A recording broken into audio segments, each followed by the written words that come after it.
I think it's terrific that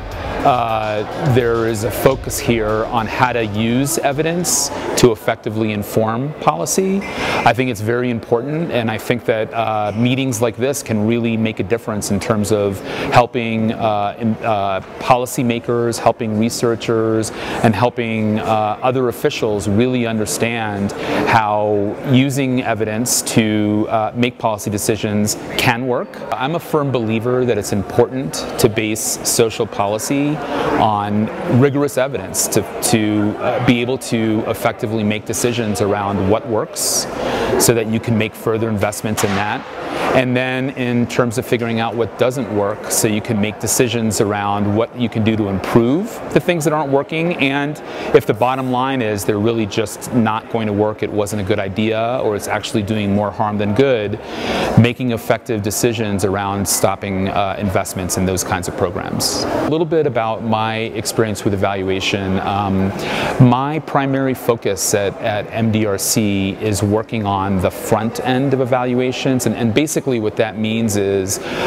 when we decide we want to engage in an important evaluation, or we're going to actually work to develop a program, I'm in the field working with the organizations that are trying to implement or to evaluate the program that they're operating, and I work closely with other key stakeholders, for example,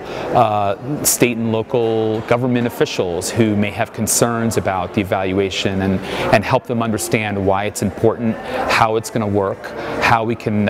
effectively make it go forward. I also work on the back end of evaluation, so once we have the results, part of my job is to go out and really help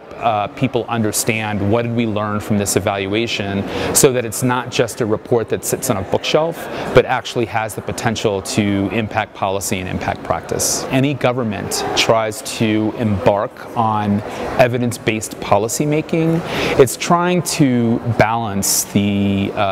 the investment in that evidence and making sure that it's done really well with, quite frankly, the cost. Sometimes studies like this, they don't always have to be expensive, but they can be, and so I think there can be a tendency to weight against pursuing good research designs because of the perception that it's too expensive to do and it's not worth the investment. And I think in general, if you're going to really use evidence to make effective policy decisions, it's important to also think about making the investment to actually be able to do that.